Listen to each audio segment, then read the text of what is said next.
Hello, Ruzbeh. How are you doing today? We are live. Hey, I'm doing great. How about you, I'm Bill? pretty good. Pretty good. It's been interesting watching the price lately.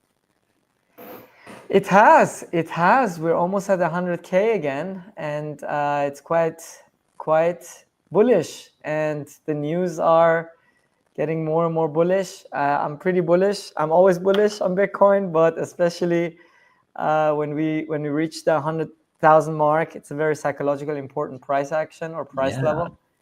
it's so So interesting how you can for me I can tell the interest and adoption based on price. It's you can push technical stuff and talk about it and try to convince people of the many merits of Bitcoin, but then when the price goes up, all of a sudden they come knocking on your door.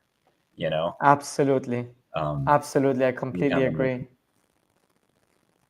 Yeah, yeah. price is pretty much the signal of people, I always say, joining the network, right? Because Mm, obviously there's leverage and there's all the derivatives games they play around the price action. But at the end of the day, the price tells us how many people have sold their fiat for Bitcoin, right? Because the more the price goes higher, the more people have done it, pretty much. joined up. Yeah, no, that's a good way to think about it. I guess I hadn't. I always pay attention to like network traffic. I'm looking at mempool.space and who's making transactions, and that is not a very good proxy all the time. No, no, it's not actually. Yeah, I agree. I agree. But it's and there's so much at least so I'm based in the States.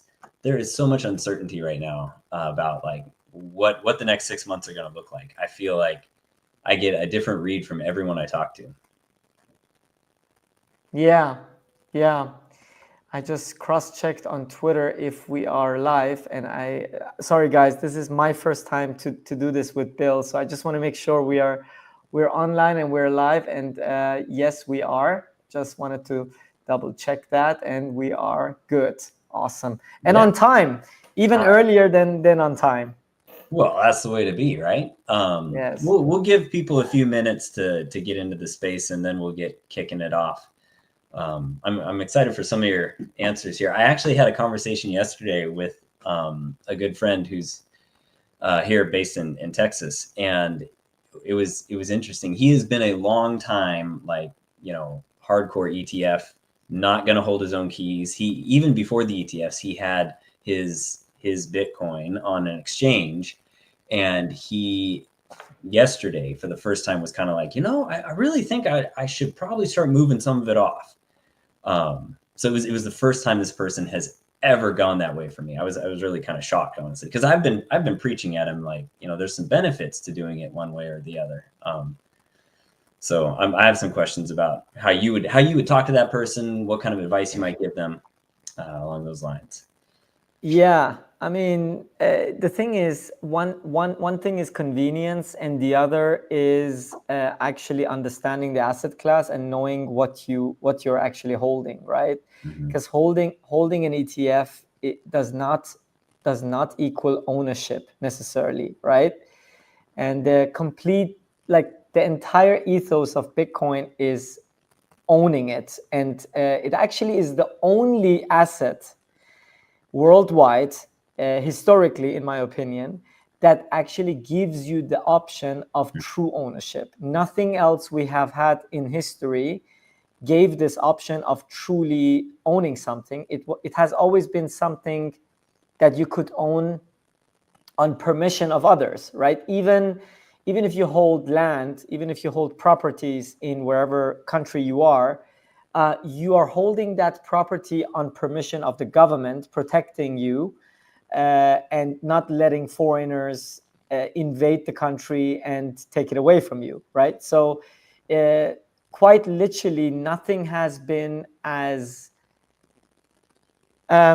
censorship resistant, but also permissionless as Bitcoin. And you can hold this thing quite easily. It's not very easy for everybody. I agree. It's quite complicated for some, and especially if the amount is a little bit higher than than just $10,000, it gets more and more complicated.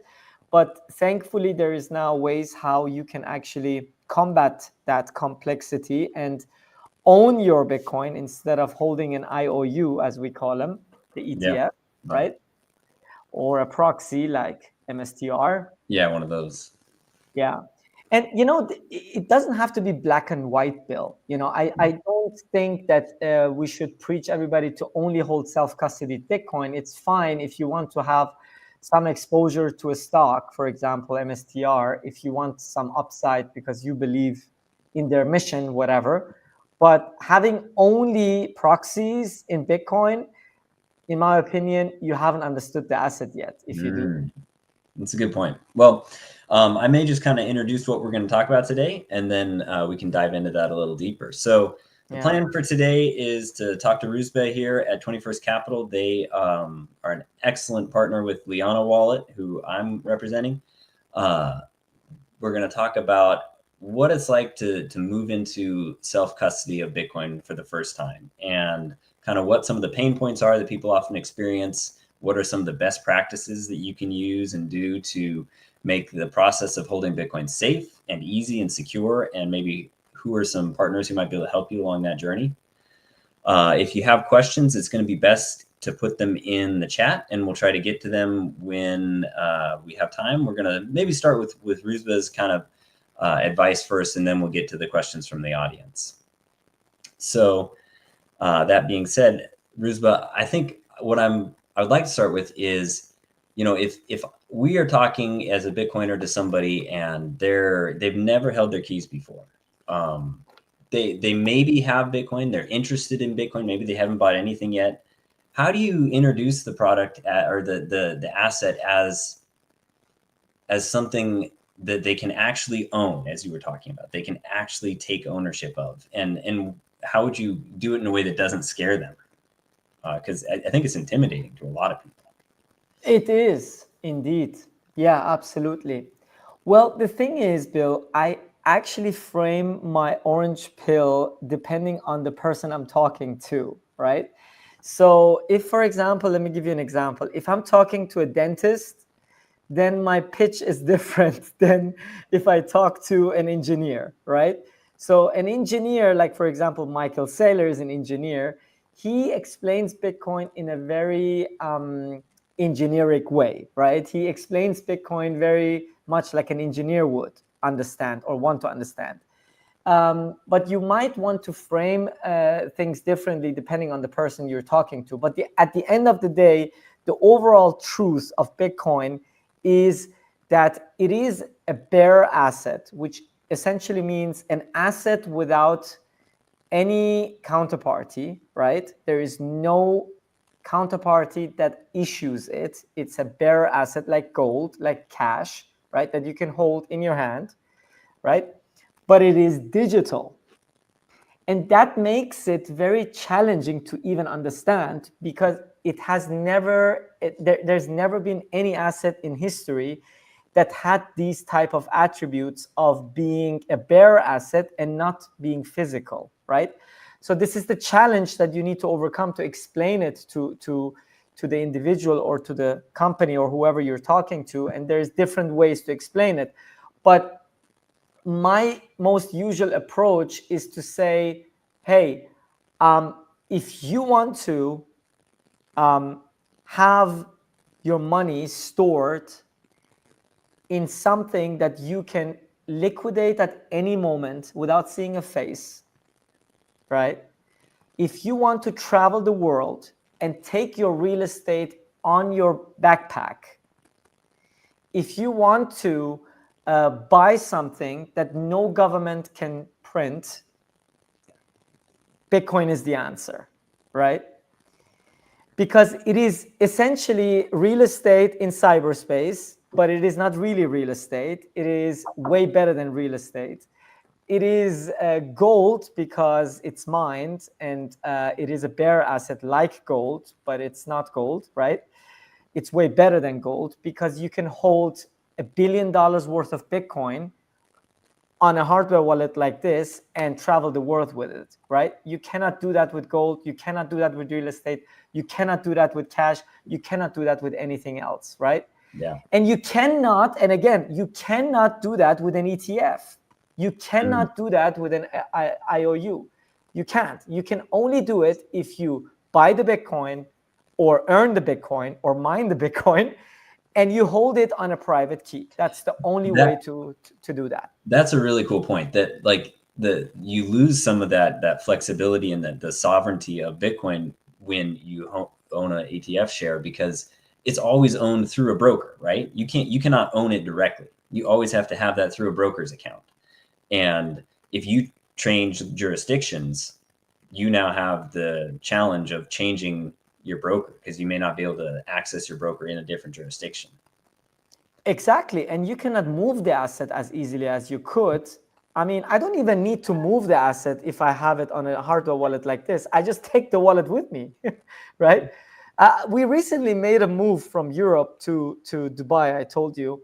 And transferring my wealth was not even a question. It's like, of course, I don't have to even ask a bank to send the money anywhere. I can take it with me, and it's always with me. It's incredible. Always with me. It's unbelievable. It's That unbelievable. is so... The amount of freedom Bitcoin gives you as an individual is unfreaking believable. It really is. Well, and I think sometimes we've been in the space so long, people forget that really basic amount, the freedom of just being able to do what you just did, move jurisdictions, bring your wealth with you. That is incredible. Okay, so I'm sold.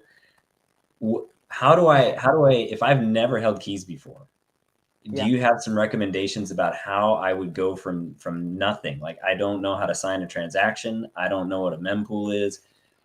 I'm scared of this. How do I begin to have this wealth that I can walk around with?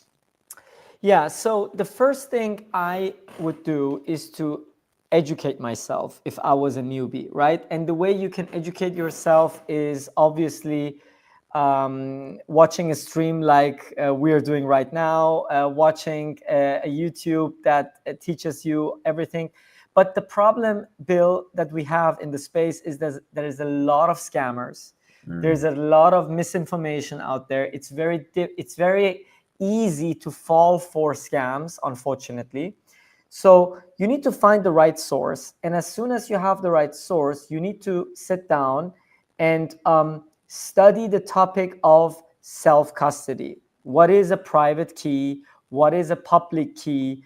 What does it mean if I hold my private key? And so on and so forth. So studying it is the first thing you do. But the best way to study it is to do it, right? So how do you do that? You do that by either doing it on your phone. There's plenty of wallets that you can do on your phone. Not very safe to do. I don't recommend it. But for somebody who has never done it and they want to just experience it, they can download an application like, for example, Blue Wallet, for example. It's just an example, right? And you can create a hot wallet. We call it a hot wallet because the private key, which actually is the Bitcoin itself, essentially, is on your mobile. And that's why we call it a hot wallet, right? So you can use a wallet like this, and you can get some Bitcoin into it from your exchange or from a friend, right? And you can send the Bitcoin to a friend or to the exchange to test things out, how things work, right? That's the first step. And the second step, if you want to level up a little bit, and you should, because it's not safe to hold your entire Bitcoin on a hot wallet because your phone is online and it's very easy to get hacked. Your phone is connected to the jungle. I always call the internet the jungle because it's literally a jungle. There's a bunch of hackers just waiting for your money, right? And you don't want to expose that private key to anybody, right? You want to keep that as invisible as possible, right? And that would be the next step that you go and you purchase a device like this. It looks like a calculator, but it actually isn't. It's a hardware wallet. We call it a hardware wallet. And what this thing does is it keeps your private key offline, away from the jungle, right? So no hacker can ever access your Bitcoin. Yeah. That's how I would do it. I would just play around and practice a little bit. And if you have a lot of wealth, and I always recommend, if you have like more than $10,000, $20,000, get some professional help to help you get onboarded with self custody, because there is even better methods to do that. Something that we call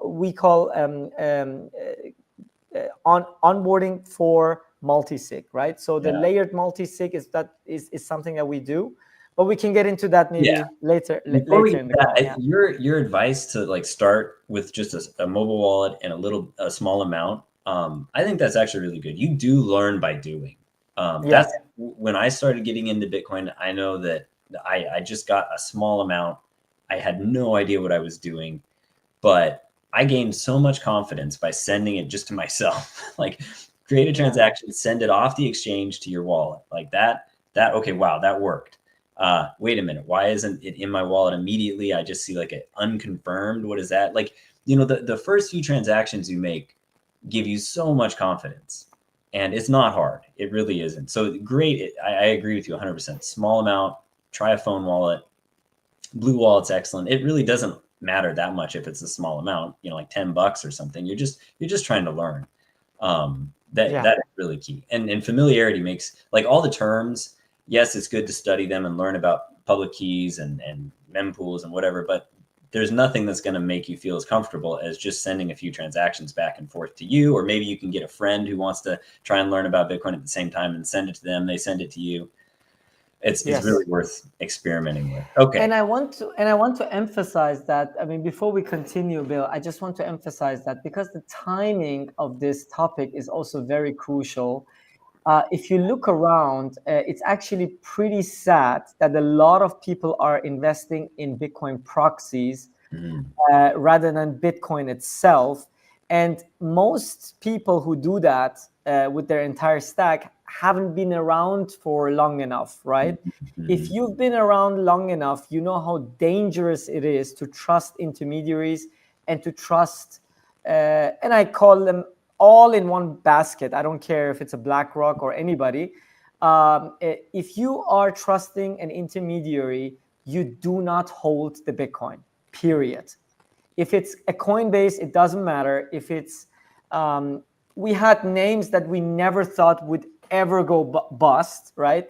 We had FTX. We said FTX is not gonna go bust, right? FTX is like, their name is on a freaking arena. They're not gonna go bust, right? And here we go, they went bust, and billions of dollars got lost, and billions of Bitcoin worth of Bitcoin got lost. And we had a bear market that everybody will always remember forever, right? Yeah. So it's very important, especially if you see the prices going up. I know more and more new people join the space, and they just haven't been around long enough to see what can happen if you don't hold your keys. If you want to play around, if you want to trade, if you want to do all these games, fine, do it. But don't put all of your Bitcoin on an exchange. Yeah. That's just not great. It's very bad. Exactly. It's kind of what Bitcoin is here to get away from. I mean, otherwise, why are you even using it? Kind of. I mean, that's what you do with the rest of your assets, your bank accounts. They're all at a bank, but Bitcoin gives you the chance to have no counterparty, as you were saying earlier, and that is really key. But not if it's on an exchange. So absolutely. Okay, yeah. So now I can learn about it. I can try these things, but do you have any recommendations for like somebody who doesn't need to worry about that? They're convinced they want to hold their own keys to a serious amount of wealth. What are some steps to move towards doing that? What's I'm ready to make an allocation. I want to have it in my own custody, my keys. I don't even know where to start. What would you recommend as steps going down that path? Well, again, I would recommend to get professional help, to be honest. I mean, if I could, like, for example, with our company, 21st Capital, what we do is we help individuals and companies to do exactly that, right? So we help people to get onboarded on self-custody step by step in the most secure way, without having obviously access to their private keys, right? They hold the keys themselves, but we try to make this experience as easily as possible. When I joined, let me tell you a story, Bill. When I joined the Bitcoin space, and I had no freaking clue about custody, and this is gonna sound weird, especially if you understand Bitcoin custody. I was obviously not aware what you can do in custodying Bitcoin, right? I didn't know about multisig. I didn't know about passphrases. I didn't know anything about those stuff, right? But I was scared to hold my Bitcoin on an exchange. That was not an option for me.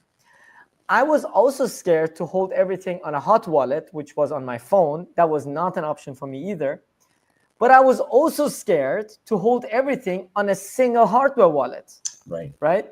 Because I was like, what if I lose that, right?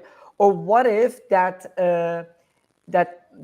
those 24 words, which is the private key that I wrote down, what if I put that in the bank, and the bank actually seizes my access to that place?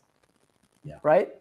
So that's still a counterparty that I need to trust, because I cannot hold everything in my home. Because if I hold everything in my home, then if somebody comes into my home and invades my home, that's another problem, right? So there's theft, that is a huge problem.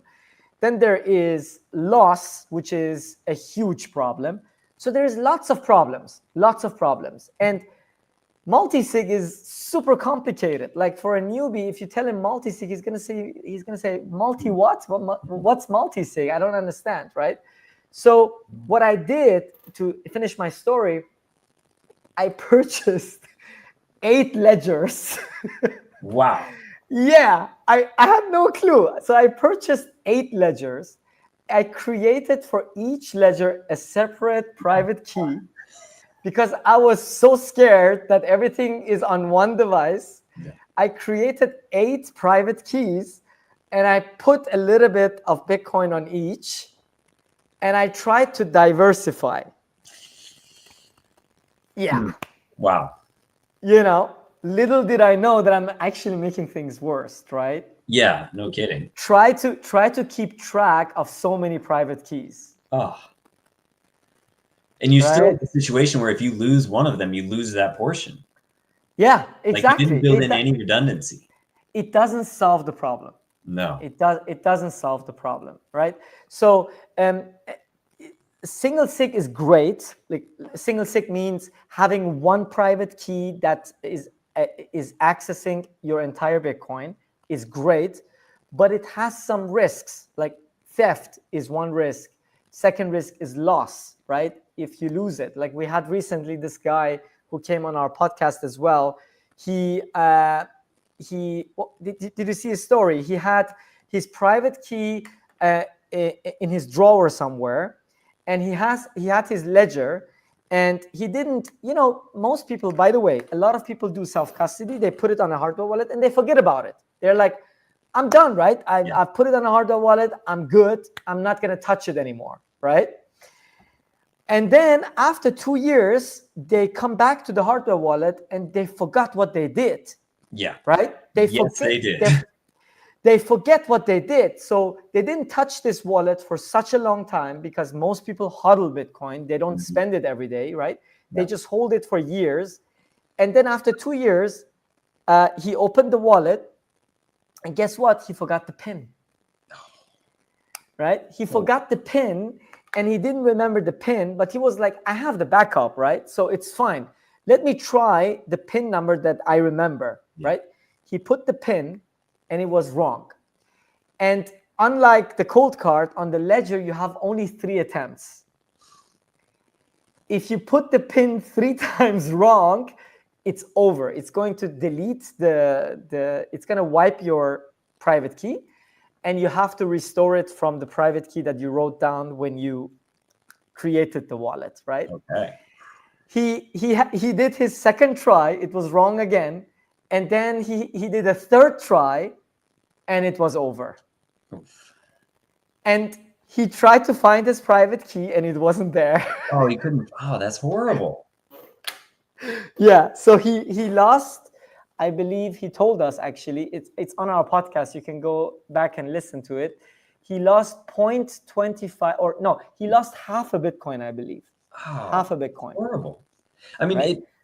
the point of like checking your backups frequently and being Yeah. familiar is it's not always just to check to see if they're still there. It's also like you're saying, familiarity. You got to remember what you did, and you think you'll remember, but you No, you won't. don't. Let years go by. You will not remember. That's You good. will not remember. You will not remember. People forget what they ate yesterday.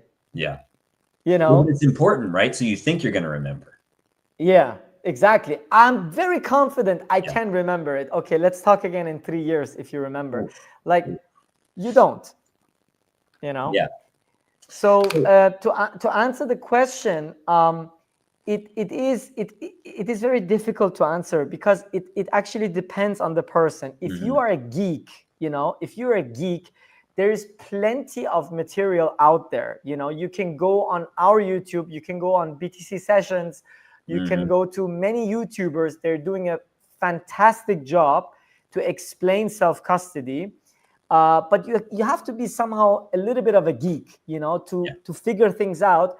And you have to make sure you don't make a mistake, because if you do, it can go really badly, right? Or you ask for professional help, you pay a fee, and you let a professional help you to get on board. And that's how I would do it. Yeah. So like with multisig, are there some other advantages? Like I hear like, okay, so maybe it helps me with not having a single point of failure. Like I don't have to worry about like losing my wallet. I guess maybe explain a little about how that might. So I could lose one of my keys if I have a multisig. Is that possible? And I could still recover Bitcoin? Or I guess it depends on the setup. Maybe you could explain a little. Yeah. So there is a metaphor that I always use when I explain multisig, and it goes like this. So you have a house, right? The house has a pair of keys, and the pair of keys, if you lose it, you have spare keys, right? So you can still get into the house with the spare keys. Multisig is similar, but it's not exactly like that, because the spare key alone cannot move the Bitcoin. That's the point of multisig, right? So think of your home as a vault, right? Or actually a vault in a bank. They do that as well. So very professional banks, very sophisticated banks, they have a multi-key vault setup where the banker has to come with you to the vault section. Yep. He has one of the keys. He puts his key in. He opens with his key, but his key is not able to open the vault, right? You still need your own key. You put your own key in, and then only then the lock actually opens, right? Yeah. Having a multi-sig vault is exactly the same, but in a digital way, right? So you have, for example, you have 3 keys. You can have one of them. You can give another one to a company like 21st Capital, for example, could be one of the key holders. And you give one more to a family member you trust, or you give it to a trustee that you trust, or a friend that you trust, whoever it is, right, that you trust. And none of these counterparties are able to access the Bitcoin by themselves, because the policy is you need at least 2 out of these 3 keys in order to be able to open this vault to move the Bitcoin, right? Yeah. So that's multisig essentially, and it actually solves all of the problems we just talked about, right? So if you lose your key, you call your trustee and you call 21st Capital or whoever your other co-signer is, and you bring them together, and they can save you actually, right? They can save you, but they don't have access to your Bitcoin on their own, because they each hold only one key and they don't even know each other. right? Only you know both. Yeah.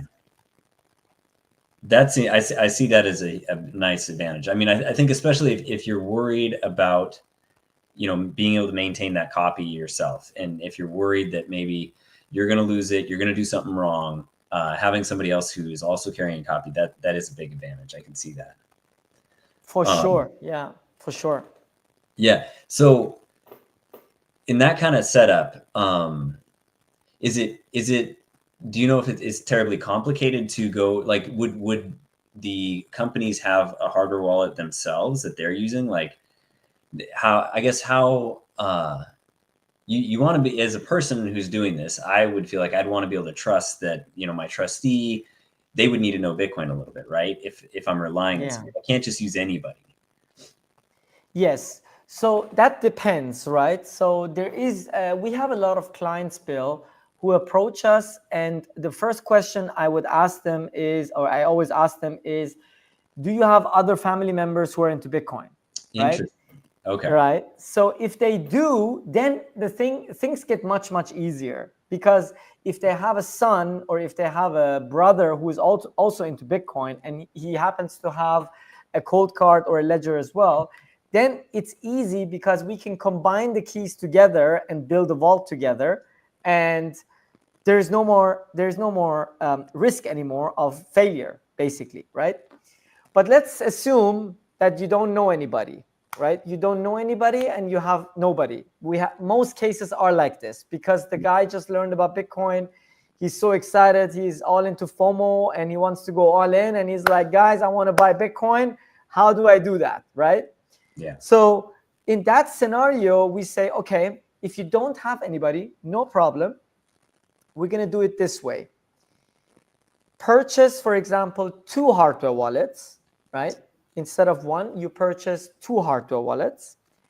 And by buying 2 hardware wallets, we can use both hardware wallets to create the vault. And you keep one of the hardware wallets in a vault, or you give it to somebody, whoever it is that you trust, right? You can keep the hardware wallet even in a vault with the bank, right? But the bank cannot do anything with it because it's just one, right? So you create 2 of these, right? I just got out 2 devices to show, right? So you have 2 hardware wallets. One of them is in a vault at the bank, and one of them is at home. And we're going to create a 2 of 3, right? So we have 1 key, you have 2 keys. But you have only 1 key at home. You have only this key at home. The second key is in the bank, right? And you would need 2 keys to spend the. Is that what 2 of 3 means? 2 of 3 means I have to use 2 of them. Exactly. You need at least two of the 3 keys, right? You need at least 2 of the 3 keys. Let me get the third hardware wallet. So you have 3 keys here, right? Yeah. So you need at least 2 of these 3 to sign, right? One of them, let's say this one, is with 21st Capital or anybody else you trust, right? And 2 of them is with you, but you don't keep both keys at home. You keep 1 key at the bank vault, and you keep your second key or your main key at home, right? That way, even if somebody breaks into your house, yes, you're absolutely fine, because you still have the key in the bank and you still have the key with the cosigner. And if the bank fails, you still have a key at home and you still have the cosigner, right? Yeah. And then you can even continue from there, because you could have even a scenario where you say, what if the bank fails and the cosigner fails and I have only 1 wallet at home? And there's even a solution for that, but I don't want to make it too complicated. Yeah, well, I think this is really interesting to think about, because I love the idea of redundancy. I think that one of the main concerns about Bitcoin self-custody is that it is your responsibility. I mean, the idea is if you're sovereign, the other side of the coin is there's no one who can help you if you lose it. But this sounds like, using a multi-sig structure, you can kind of share a little bit of that responsibility, or you can get a little bit of help in recovery process, which makes it a lot more attractive sometimes. Not only that, Bill, you also need somebody to basically refresh your memory. Yeah. Like, what did I do? Like, what did I do? Like, you know, like you need that. You, especially if you hold a lot of Bitcoin, you need to have somebody that basically refreshes your keys from time to time, every 6 months or every year, right? Every year. If you don't want to use, I don't want to say everybody should sign up with our company. This is not what I'm saying. So it doesn't have to be us. It can be anybody, right? Anybody you trust. But you cannot, absolutely not, buy the Bitcoin and put it on one hardware wallet and forget about it for 10 years. Yeah. Yeah, that's a recipe for disaster. That's disastrous. You should not do that. So you have to really, from time to time, make a test transaction, refresh your memory. What did I do again? Look at your inheritance plan. Is everything in place? Are the keys working? Is everything fine? You need to do that. We have had, I mean, the motivation for us, Bill, before we founded 21st, obviously that's not the only thing we do. We do many things, but it started with custody. But my main concern was always, I had so many people who reached out to me personally because I orange pilled them like 4 years before or 2 years before. And they were like, you were the guy who told me about Bitcoin. How do I buy it? How do I store it? Right. And I got this like regularly. And I was like, I have to make a business out of this because people need help. They cannot do it on their own. They really need help. They do, right? So that was the first motivation. The second motivation was we receive so many people's complain that they lost their Bitcoin because they hold it on a hardware wallet and they don't remember the PIN and they lost it that way. Or most cases, however, is they put it on a hot wallet and they don't write down the private key. Yeah. And then they change phones. And then it's over. Yeah. Right. What do you want to do? Yeah, I changed my phone, but how do I get my wallet back? Well, that kind of gets to backups. I think that the language can be confusing. You have a hardware signer and you have a key. Maybe you could. Do you all have suggestions about good ways to store backups and the physical like seed words that you might write down or store? I think people use a lot of different ways. But do you offer like coaching on that, or do you tell people about ideas about how to do that safely? Yeah. So here's the thing, Bill. This might sound a little bit it's a little bit controversial in the Bitcoin space, and I will probably be hated for that. But I would say to a newbie, just write it on paper. It's going to be fine. Okay, it's going to be more than fine. If you're doing it on a single hardware wallet and everything is on only one set of 24 words, then you need to be as anxious as you can about those 24 words. You need to put it on metal. It needs to be fireproof. You need to have at least 2 copies of it, because if that thing is lost and this thing doesn't turn on, you will have a problem, my friend. Yeah. Right? Yeah. But if you're doing a multi-sig, right? Even if you lose one key, right? Even if, like, let's say this thing doesn't turn on, right? Well, I will probably find the backup if I have it on paper. But even if that backup fails, I still have a second one, and then I have a third one, right? So it's just a probabilities game, right? If the probability of you having everything on one hardware and losing it would be a complete disaster, then you need to work much harder on having the seed phrase or the private key very, very permanent and very, very secure.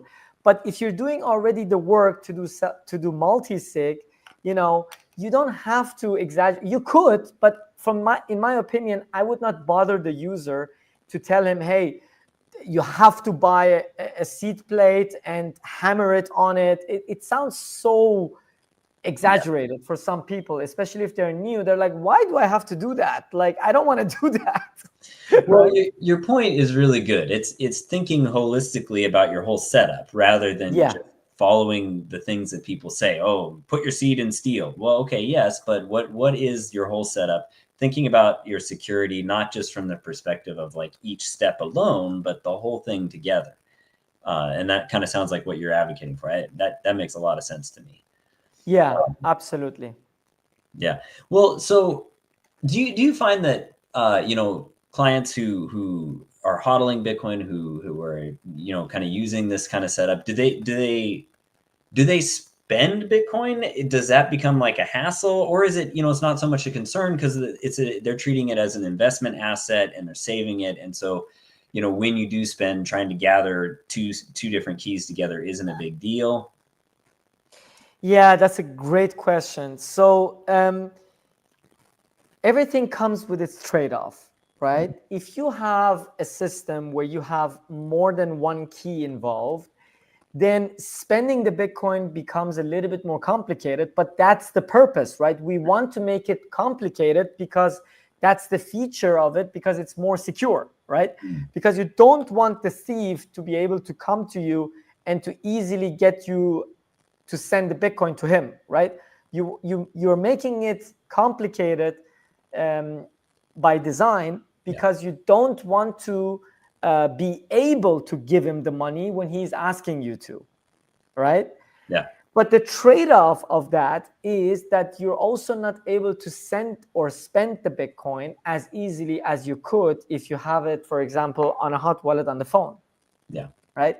And obviously there is multiple ways to handle that. And the best way to handle it is have the multi-sig and just use one of the hardware wallets as a single key or a single wallet, and keep a small amount on that, and that could even be also your duress, right?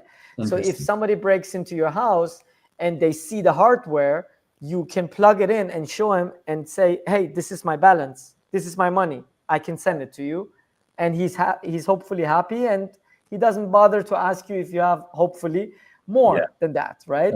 It's an interesting thought. Yeah.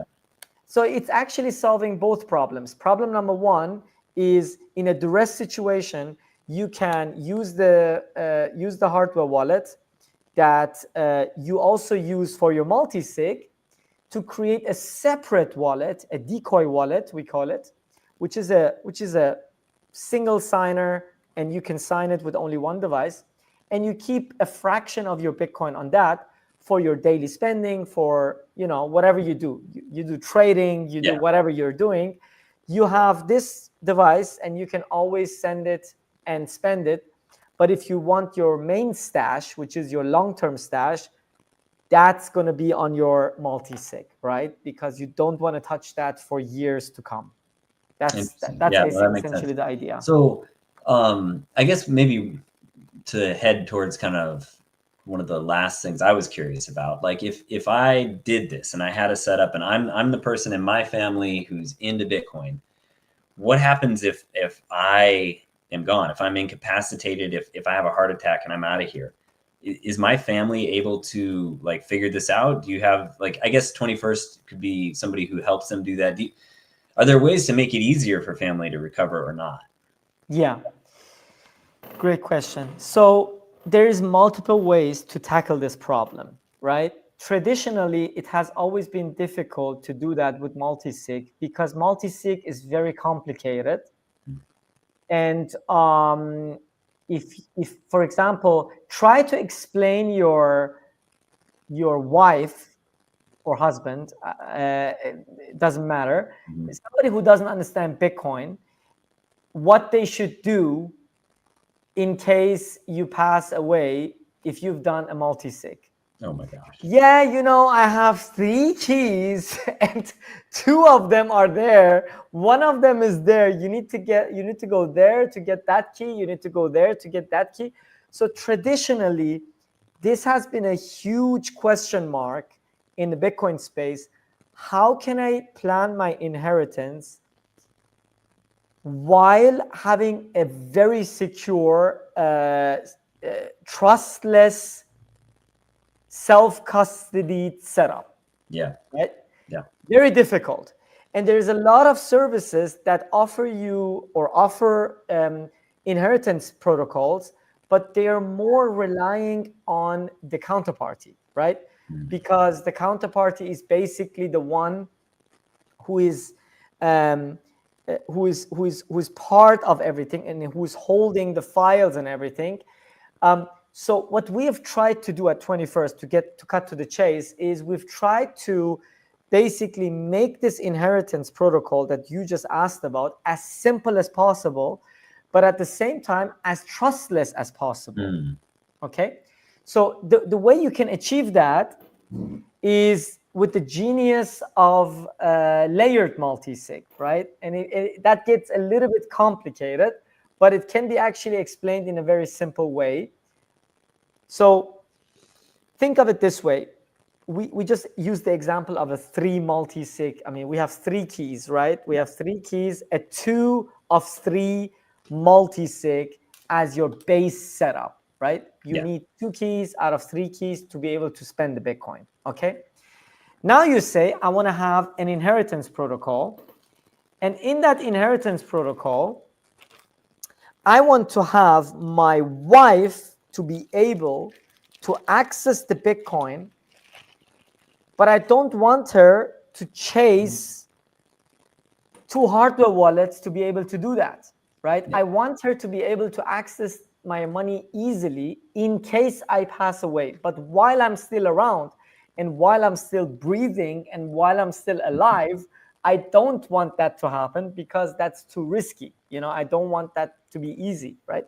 So what we can do is we can have a 4th key, which we call an inheritance key, that you give to your wife, and we just program it in the Bitcoin blockchain that if you are inactive for longer than, let's say, a year, okay, if you don't move the Bitcoin, if you don't touch the Bitcoin, if you don't sign the Bitcoin with with 2 of these 3 keys, right, as your base layer, only then activate the key of my wife. And the key of my wife should be able to move the Bitcoin completely on its own. It doesn't need any of these 3 keys anymore, right? So you turn the multi-sig into a single sig, essentially, to make it more simple for your heir to be able to access the Bitcoin if you're not around. Yeah, so it becomes kind of a fail-safe, like yeah, you know, your rock solid setup that is there for when you're around and you know what you're doing, is good and secure. But in the event that you're not there, you're incapacitated, especially in the event that that happens unexpectedly, kind of quickly. Yes. Maybe they don't know how to get those 2 keys together, or they're not going to be able to do that. They have 1 key that becomes active. That's really cool. I think I like the idea of a failsafe, because I know in my own situation, I'm the only person in my family who's into Bitcoin, and there is not a great plan right now for my spouse to sort out how to recover these coins. Like they're gonna have to do a lot of research, and you know that's never a place you want to put them in, because they might end up doing research, and the internet's a big wild place. They might find out who knows what and get scammed. And so if there's a smooth path that is set up, that is way better. Yeah, 100%. And thankfully, thanks to the new technologies that are being built from you guys, and obviously the fork we had on Bitcoin with Taproot and everything, there's things that are now possible that used to be not possible before, right? So before Taproot and before Miniscripts, it was literally impossible to do that. But thankfully now it's possible to do that. You want to take some questions? Yeah, I'm curious about this question. Sorry, I didn't mean to pop it up there, but you know, I think it'll help to cover this, because the recovery key we're talking about, like either an inheritance key or potentially a key that 21st might have, is that an active key? Or and if so, how is it stored? Or is it one of these keys we're kind of talking about more like an inheritance key where it's not active until the primary wallet doesn't spend? I guess maybe people could do either. Maybe we could just clarify the difference between like a key that can spend all the time and be part of the quorum of a multi-sig, or a key that is kind of this inheritance key, but it is not active and not able to spend funds until the time lock or the other key hasn't been used. Yes.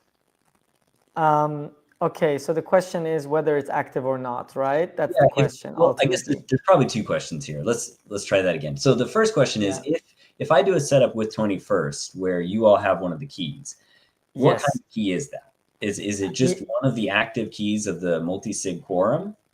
Yeah, I actually have a graph here. I'm sharing my screen. Can you see my screen? No.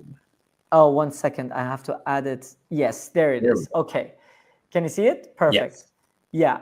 So it's actually very, very simple. So the first part that I explained you is, can you see my mouse as well? Yes, actually. Yeah, okay, perfect. So this is the primary keys that are always active, right? This is the 2 of 3 that we just talked about, right?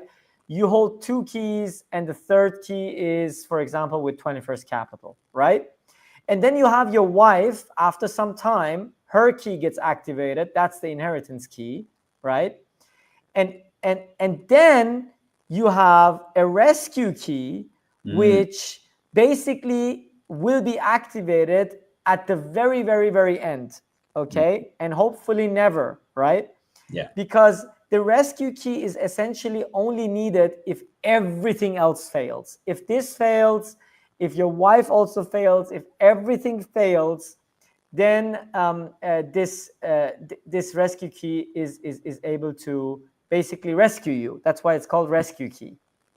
So it's actually literally impossible to lose your Bitcoin, right? So even if you lose all of your keys, you're not trusting anybody with anything, but at the same time, you can get rescued if you lose everything.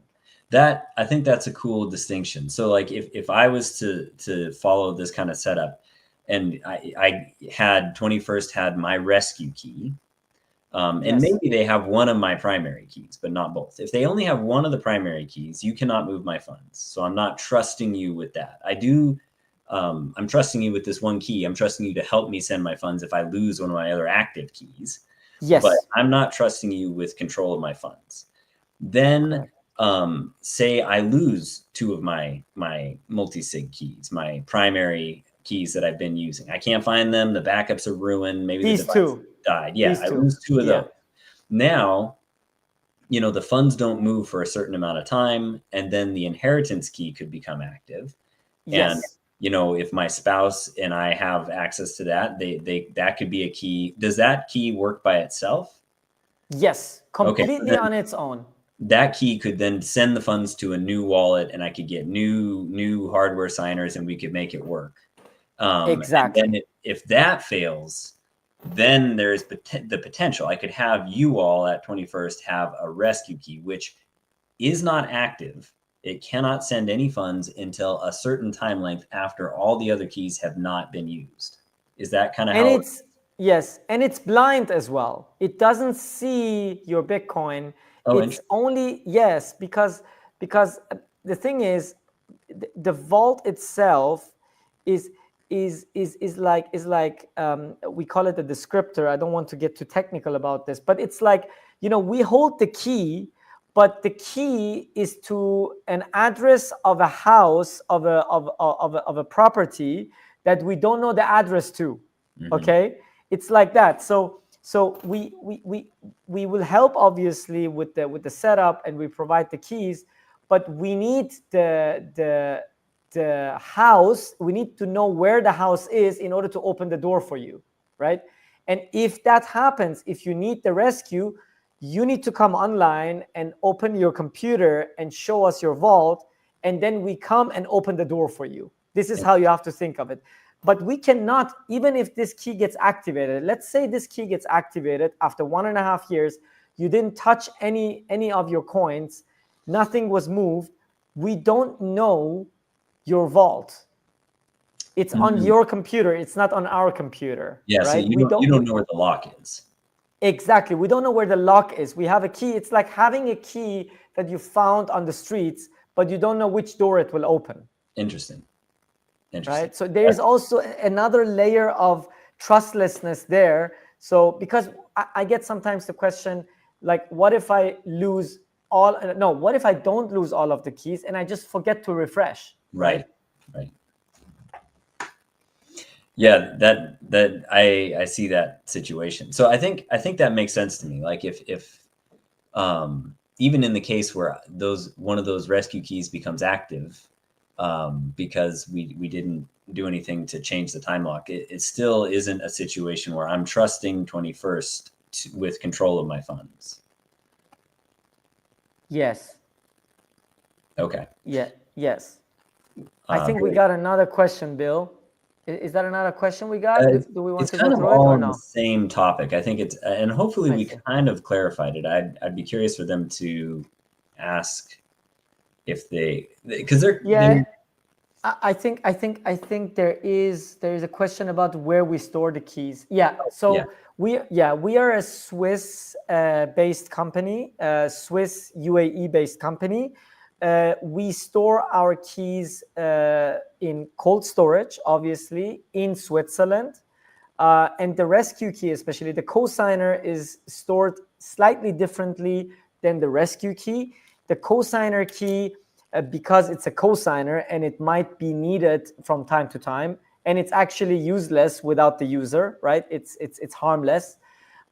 We don't hold it hot, but we hold it on cold storage that we can more easily access in case the user needs us to help him with a cosigner situation, right? But the rescue key is completely offline. It's in cold storage and it's in Switzerland, stored in a very, very secure environment. That's what I can say about it. Cool. Yeah. I think I at least from what I know of Bitcoin, I have always been a fan of multi-sig setups. I think it's a great way. The trade-off is that you introduce a little complexity into your life, but you add so much redundancy and so much ability to give yourself different flexible situations for whatever your scenario is, whether you want to incorporate family members who have a key, whether you're going to rely on a business to help you out. Multisig allows you to do all these different setups. And beauty of Bitcoin is it's you're in control. You can choose what your setup's going to be. There is nobody out there who says you have to do this one setup or this one setup. It's Bitcoin. You can set up. So I'm a real big fan of multisig. I think I'd love to see a world where more and more of it's more and more common that everybody has kind of a savings account of Bitcoin that is a multi-signature wallet. It really solves a lot of problems, it really does. And I'm very, very, very happy that we have a way to also solve the problem of inheritance, solve the problem of, loss, and solve the problem of theft, everything in one place, with a system that actually works finally, So quite bullish about it. I think it's going to evolve. I think it's going to become even more popularized. I think there's going to be more and more cosigners that will become available, more service providers. At the moment, we're very early, right? We're one of the few providers to do that.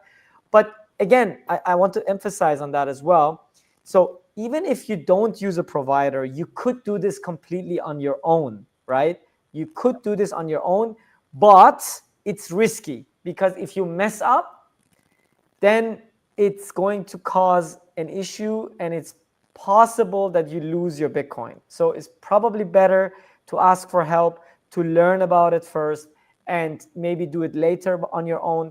But I am always a fan of, having somebody always there in case I need that company, person, whoever, that can also cross-check my transactions, cross-check my entire setup from time to time, and so on and so forth. Yeah. Yeah. Well, we can give it a few minutes to see if anyone has any other questions. But I feel like that is a great introduction to kind of moving from I have no Bitcoin to figuring out how to maybe use it a little bit and then set up some kind of more sturdy long-term setup. Yes, absolutely. I was just looking at the comment section, and I'm not really sure, Bill, if we get the comments or questions from Twitter. I think we're getting them only from YouTube. I might be wrong about this, but I think we do. So if anybody has a question, it's better to ask the question on YouTube and not on Twitter. Apologies, probably something we need to work on for our next session, Bill. Indeed. But but yeah, if anybody has a question, more than welcome to raise your question on YouTube. Yeah, it is come a long way. I kind of got serious about Bitcoin maybe 5 years ago, something like this, and I remember trying to do multi-signature just 5 years ago was so clunky. It was not a fun time. And a lot of the products that have come online since then have made it super smooth. Yeah, and you could make the argument that we could have been a little bit farther, but I think we're exactly right where we are. And it's also a question of people building a service around it, right? Because, people are still struggling to understand Bitcoin as an asset class. Indeed.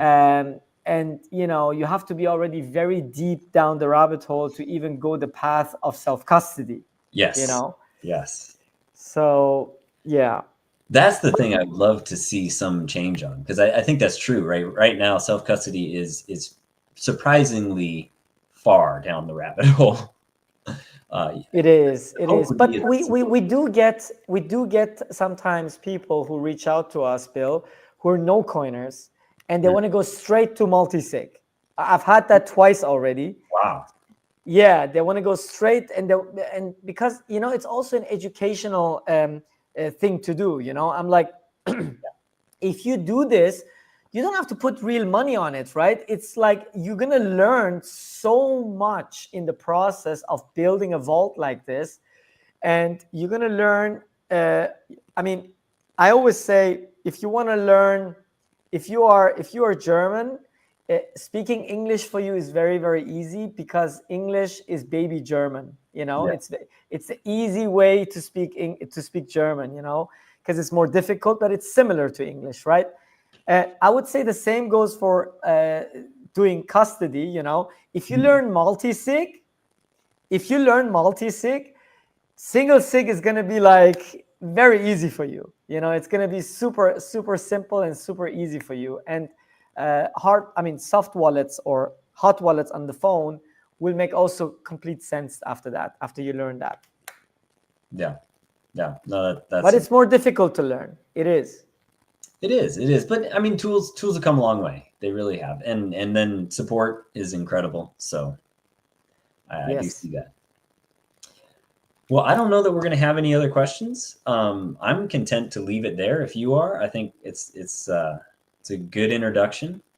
I think we're good. Yes, I think I would love to kind of try and make this something we do weekly, and get it to be a more maybe it's not always about first time. We can start to explore some of the more niche things, but it'd be cool to talk to people and then hopefully find out what it is that people are really curious about with custody. Yes, absolutely. We'll try to do this every single week, and we have to see what day it will be. It might be later in the week, earlier in the week, but we're going to figure this out as we go. Super. Well, thanks for joining us, and thank you everyone for watching. It's been interesting. Feel free to reach out to 21st and Ruzbeh if you have any questions, and I'm sure he's happy to answer by email or on Twitter. I know he's pretty active there, so or just go to the website 21stcapital.com and reach out to us there. Just book a demo, and I'll speak to you there. And That's it. Thank you, Bill. Thanks for hosting. Thank you.